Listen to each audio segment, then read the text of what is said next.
Hello, everyone. Thank you for coming to Student Speak, our weekly live stream. If you don't already know, we're a small student group on BGSU campus, and once a week, we sit down and discuss different world issues and local issues that affect Bowling Green State University. We're talking about topics from how we really feel about our academic advisors to the line at Starbucks in the Union. As always, feel free to chat and share your opinions in the comments below, but let's remember to keep it friendly as we are all sharing our own personal opinions. If you have any questions, feel free to leave some comments down below and we will try to answer it when we can. So let's start off with something a little lighter. This might be just a complaint of mine, but I'm curious to know how everyone else feels about this. The Starbucks in the Union has such a long line. I feel like it takes forever to get our orders. What do you guys think? Now that I don't live on campus, I don't really go to the Starbucks on campus anymore. But when I did live there, especially back like my freshman year, they used to have the Starbucks in a different part of the Union. And so I'm glad that they've made it bigger because it's always so busy, but I feel like it could still be better. Like I feel like it always did take forever whenever I do go there. Yeah, I don't go there very often, but it's always been packed when I'm there. So I guess making it bigger would be good, or maybe having more workers because the line is always like out of Starbucks. Yeah, I mean, we had one of the largest freshman classes in BG's history this last year, and just two coffee shops isn't doing it.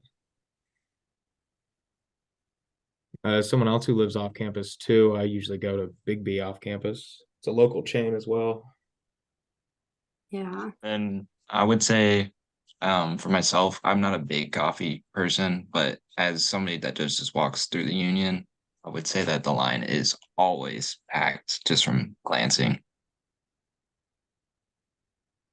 All right. We do have a comment here from Olivia_23. She says that she is actually an employee at Starbucks and she understands these concerns, but she said that the job can be at times very stressful because it does get so busy. But she agrees with you guys that making it a little bit larger and maybe having some more staff would definitely help her out. Oh yeah, it's definitely not the staff's fault. I gotta say, I feel bad for them. Yeah, definitely. All right, we're going to move on to our next question. We have a question from a $5 donator in the chat. I Heart Falcons. Thank you for subscribing to our Patreon. She says, "Hi, I'm currently a sophomore on campus and I'm looking to live off campus next year. What I know there are a lot of leasing agencies in Bowling Green, but I'm not sure who to pick. What do you guys recommend, and do you have any personal experiences that you can share?" So for me, I live off campus as well. I live at Copper Beach. And I definitely like it here, but I will say that like it's mainly only students living here, and they make you lease for the entire year. So it means like even over the summer, you have to. I guess you don't have to live there, but you're at least paying rent. And they raised the monthly rent for us here without telling us. So that's something to pay attention if you're looking for somewhere to live. And then I'm also living off campus, so I'm living with Mecca. They've treated me pretty well so far, so I have no complaints. But with Mecca, they do offer 10-month leases and 12 months. So if you don't want to stay over the summer, it does help out. But when looking for somewhere to live, I know Bowling Green has a website, dedicated page for people living off campus, and they have a whole list of um different agencies, but I would just be careful. As someone that looked through that list, I found a lot of outdated websites and it's not the most helpful, but I would just say the more well-known agencies are places to look. Yeah, definitely. And as someone who's lived off campus for a couple years now, you really end up having to deal with Greenbrier. They're the biggest landlord in BG by a good margin, and that does not mean they are the best landlord. They're one of the worst landlords I've had. But if you want something near campus, you're probably gonna have to suck it up and go with Greenbrier. Yeah, I remember my roommates, my junior year, they went out in November and they camped out the night before because if you want the house that you're even living in right now, if you're living in Greenbrier places, then you have to camp out the night before in order to get the place that you want because so many of the different houses range from having like 4 rooms, 5 rooms, or some even have 3, so you really have to pay attention to that.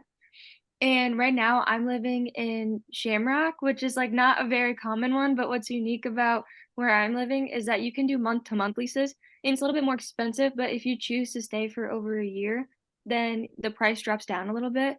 And something else to consider is that this place, they do all utilities, Wi-Fi, and all of that is combined with like the amount of rent. So if you only want to worry about one bill a month, that's like a good option to also look at. And if you're living on your own, because what I live in is a studio apartment. Yeah, and I will say that the camping out is in the middle of November, so it is not fun. And just one last thing about Greenbrier. I don't know how many people know this, but the new business building was actually donated by Greenbrier. The Schmidt-Horst family is who owns Greenbrier. So if you want to look at it this way, they invest in a new business building, get new students to come to BG, just more kids to lease to, and to rip off the security deposits. So basically, the choice is yours, I Heart Falcons. Just make sure to always thoroughly read your lease and make sure that is a place that you feel safe and comfortable living in. Now, whether or not you're a student here at Bowling Green, we have all had the experience of having to meet with an academic advisor. How do you guys feel about them? Are there things you like, dislike, things that can be improved?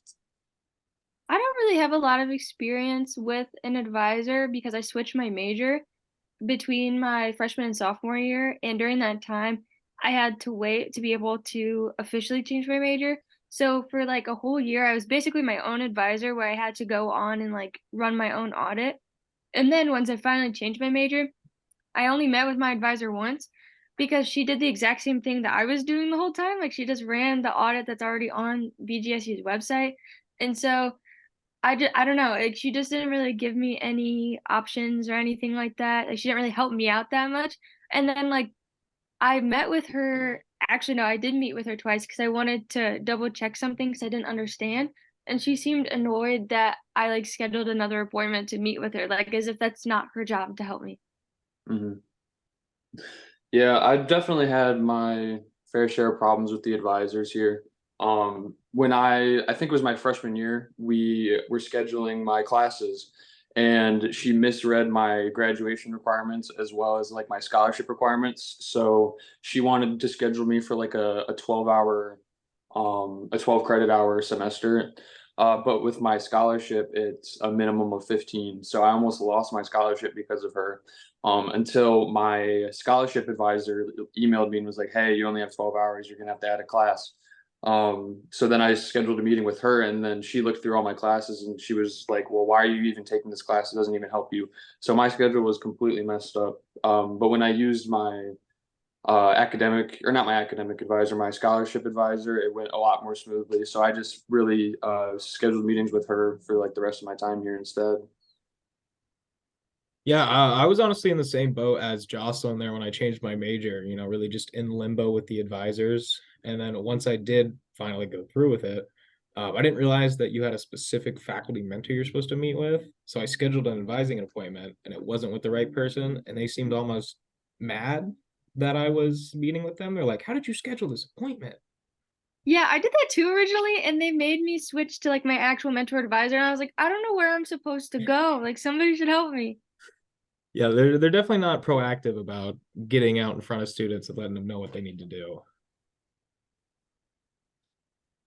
Then I would say my history with advisors is somewhat good and bad. As someone that transferred from a community college, during COVID, I lost a whole semester's worth of credits that couldn't be transferred due to an advisor mistake, making me take classes that didn't go to my major at all. So after that, I was considered a semester behind in my class, but I made dues and was able to get caught back up. But for the most part, I've just decided to not really trust them and just kind of do it my own way. And then if I have questions about maybe if this class I don't need or do need, I just ask them a simple question. But I would just say if somebody is a freshman or someone new to the school, I would just learn how to go through your own classes and run your audit because that will just help you in the long run.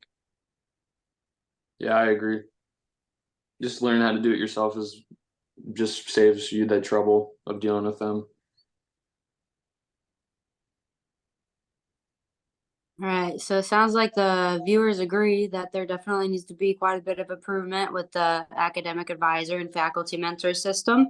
So hopefully BGSU will take note of that. We do have a Killeen Center presidential election coming up. I will actually be running for president. So if you elect me, then, you know, I really would like to be a voice for the students and hopefully help provide a solution to this issue. So I think that pretty much wraps up our time here today. We hope you guys all learned something about campus life here at BGSU. As always, please remember to follow us on all of our socials, YouTube, Instagram, Twitter, and Snapchat. And if you guys are able, go ahead and go over to our Patreon where you will receive some bonus content and your question might get asked next time on our live stream. So thank you guys for watching and we'll see you next time.